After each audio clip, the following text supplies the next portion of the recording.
I've talked about the good and the not so good of living in Spain based on my own experience. Today, I'm going to take it one step further, and based on who you are and what you're looking for, I'm going to answer the question, should you move to Spain? Let's get right into it. If you're new here, my name is Jonny. I'm originally from the UK, but I've been living and working in Spain for the past 5 years.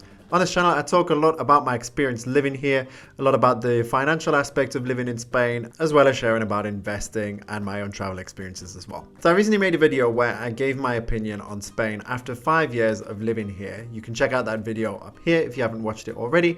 But to summarize what I said in that video, there's obviously a lot of good that comes with living in Spain, such as, the good weather generally, depending on which part of the country you're living in, the people, the lifestyle, the food that's here, etc. And the overall general high quality of life, which is something that attracts a lot of people to the country in the first place. At the same time, I talked about some of the challenges that come with living in Spain, such as when it comes to taxation, when it comes to bureaucracy, when it comes to opportunities for younger people, etc. And so from reading through the comments and seeing who watches these videos on Spain, I've basically figured out that there are distinct groups of people that are looking to move to Spain. And so the goal in this video is based on your group of people, what kind of things you're probably looking for if you fall within that group of people.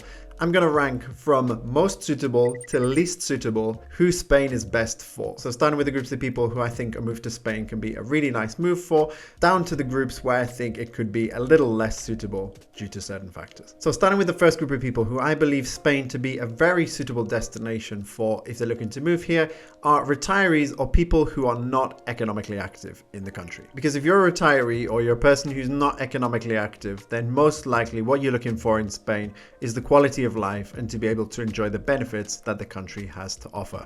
You're probably not so concerned about building a business or earning a whole load of money. In most cases, you probably just have the income that you need to sustain yourself, and you're looking to do so at a reasonable or affordable quality of life whilst having the best possible time in your golden years in the case of retirees, or in your time in the country if you're a person who's not quite at retirement but is maybe on a sabbatical or taking some time off work. And so on that basis that the lifestyle is the main thing you're looking for, then Spain can be a great choice. Sure, you'll have certain things that come with needing to file taxes maybe if you're staying in the country for long enough to become a tax resident, or needing to go through immigration procedures, etc., as is standard when moving to a new country.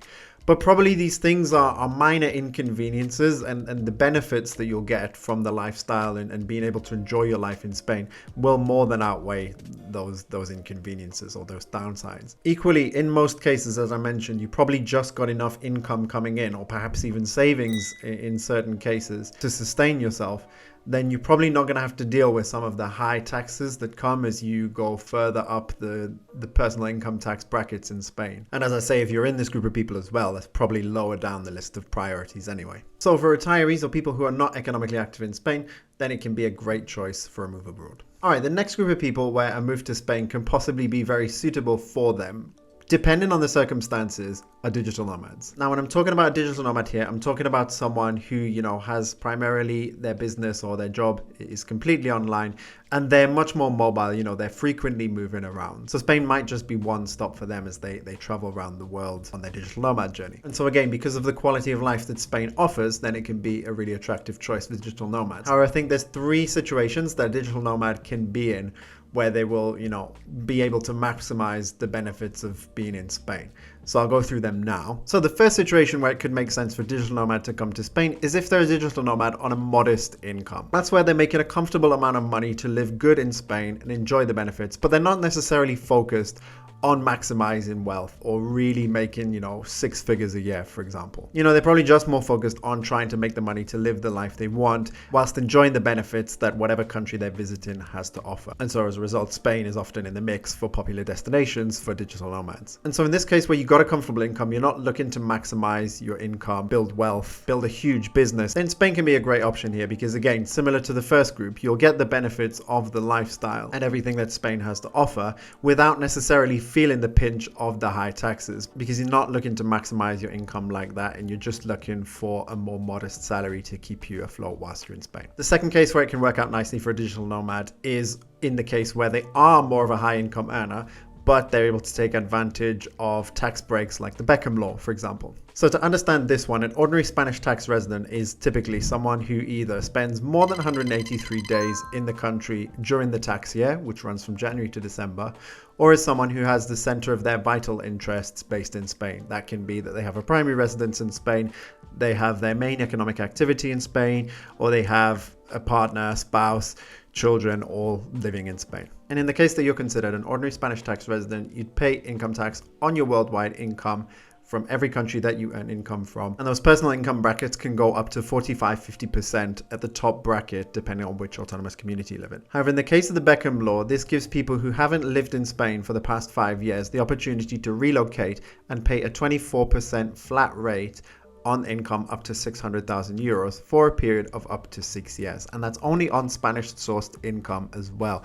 They would get an exemption on income that's sourced from outside of Spain. So obviously a very attractive tax break for a lot of expats and people coming to Spain. And in the case of a digital nomad, it's very likely that they have a company set up outside of Spain, or they can prove that they're earning income from outside of Spain, and they may be able to get a lot of exemptions on income tax as a result of that. That said, it is only really specific profiles that can apply for the Beckham law, and it's always best to check with a tax advisor to understand what the tax liabilities would be in your personal situation and if your situation would make you eligible for the Beckham law. If you do want to find out what that would be in your case, then be sure to check out my friends at Pro Spain Consulting, link in the video description, who will be able to offer you tax consultancy and tax services. The third situation where it can be good for a digital nomad to come to Spain is if they're spending less than 183 days in the country in the tax year. And based on what I said in the previous question, that they don't have their center of vital interests in Spain. Because in this situation, generally you wouldn't be considered tax resident in Spain and you would only pay tax on your Spanish sourced income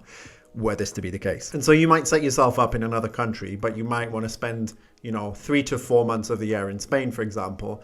You can do that, depending on what your passport is. And then you can come to Spain, visit for an extended period of time, obviously respecting, visa rules and all that kind of stuff, without having to worry about becoming a Spanish tax resident and paying income tax in Spain on your worldwide income. And by the way, guys, if you're thinking about the digital nomad visa in Spain and you're looking for help with your application, then be sure to check out Bureaucracy, a team of expert immigration lawyers, link in the video description, who'll be able to help you with the application. And as a viewer of this channel, you get a 10% discount. All right, let's move on to the next group of people, which are freelancers and remote workers. So a bit different from digital nomads. Let's say that a freelancer or a remote worker is someone who comes to Spain and they stay for an extended period of time, but they don't necessarily have a job or profession that is linked to activities going on in Spain or a business that's set up in Spain. And this can also be a really nice setup to have as well if you move to Spain. It's pretty much the setup I'm in right now, actually. I'm based in Spain, but my job is not, related to things going on in Spain. So if you're in a similar situation to me, like you're a freelancer, you've got clients abroad, or you're working for like a global company or something, and you want to be set up in Spain,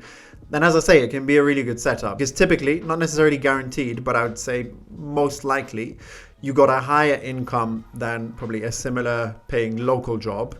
You got more employment stability in a sense as well, and overall general better job security perhaps. And again, with that, you could probably live quite comfortably in Spain and enjoy life here to the max, having the security of your employment. And you finish work, you log off, you enjoy life in Spain a little bit, go visit the country, all that kind of stuff. Some remote workers and freelancers might also be eligible for the Beckham law if they're relocating for the first time, so that can also be a nice benefit. There are some perhaps minor downsides to this kind of setup. And it's that obviously if you're working a job that's not necessarily linked to, business activities or businesses going on in Spain, then, you may find yourself working on days that are national holidays here when everybody else is off work or just relaxing at home or whatever. Depending on the needs of your business, you might find yourself still working on those days. Now, it might bother you a little bit, maybe not. Something to keep in mind though. And also depending on where your employer is based, they may not necessarily understand, culture, traditions and the general lifestyle in Spain. And they may still have high expectations from like an output perspective of you from your work. Not that that's the case for me, and it may not be the case for you watching, but I guess this is very much going to depend on, your employer, your boss, your manager, whatever, how your working relationship is with them or with your company as to how you manage being based in Spain. So just something to keep in mind there. Okay, so fourth group of people, moving on now to professionals who are working for a Spanish company or who are working in Spain and their employment is linked to the Spanish market. Now, in this case is where I think it tends to be a little more, it depends on the situation kind of thing. Because again, depending on your situation, your position, you might be able to get the Beckham law again. But if you don't, then you're going to be considered like a general Spanish tax resident and you're going to pay tax on your worldwide income. And again, depending on your salary, if you're in a higher paying position, it could be up to the 45-50% in the top bracket kind of range. That said, however, a lot of positions in Spain, if you look at the average salary, will pay considerably lower than the same position in other European countries. So if you are moving to Spain to work for a Spanish company, then you are going to have to keep in mind that, you know,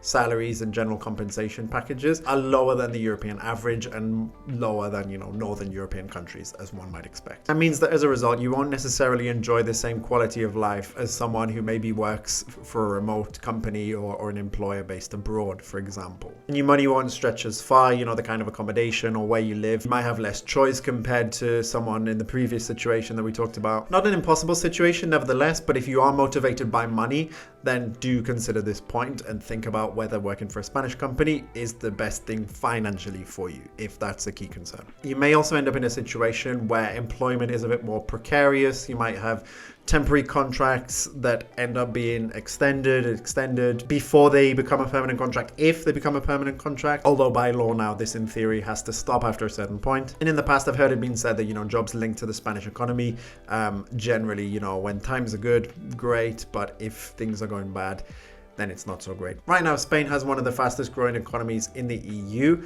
Some people will say the economy is doing well, others will say it's not doing so well, but do keep in mind that you may not have the same stability as with an international company or in a remote position. All right, and now on to the last group of people who I think that Spain is the least suitable for.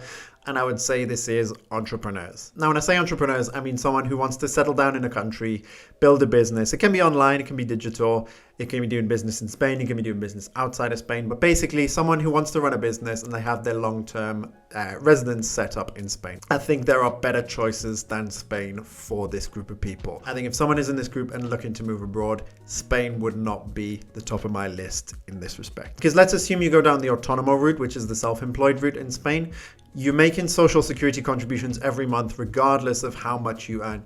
Granted, at the start, there is like a flat rate of 80 euros per month. It can be extended for a second year. But basically, when you're making proper money, or after that first year, you're looking at like minimum 250 euros per month of social security contributions. And the lower your income as well, the greater percentage of that income those social security contributions represent, which can be challenging for someone who's just starting out. They're trying to build a business, but already so much of their money is going to social security when they probably much rather reinvest that money in the business to grow. So autonomos can't benefit from the Beckham law as well. So there's no real tax incentives as an entrepreneur, at least not that I can think of, unless you're going for like the limited company setup and then, you know, you've got something nicely structured so that you can lower your tax burden a little bit.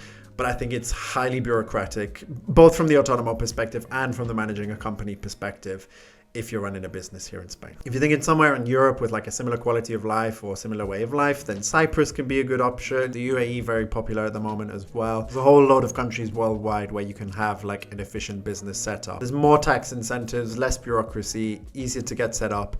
You know, you can invest more back into your business to grow it than there would be in Spain. So that's just my opinion. I think as an entrepreneur in general, it can be a challenging thing to set up a business and run it in Spain. And for that reason, I'd say it's probably less suitable for someone who's in that position. So those are my thoughts, guys. I hope you found this video interesting and informative. Leave a comment and let me know which group you fall in and if you agree with my assessment for your group of people. And if you like this video and you want to see more about the practical aspects of living in Spain, then be sure to check out these videos here. So next time, I'll see you on the next one, and let's get this money.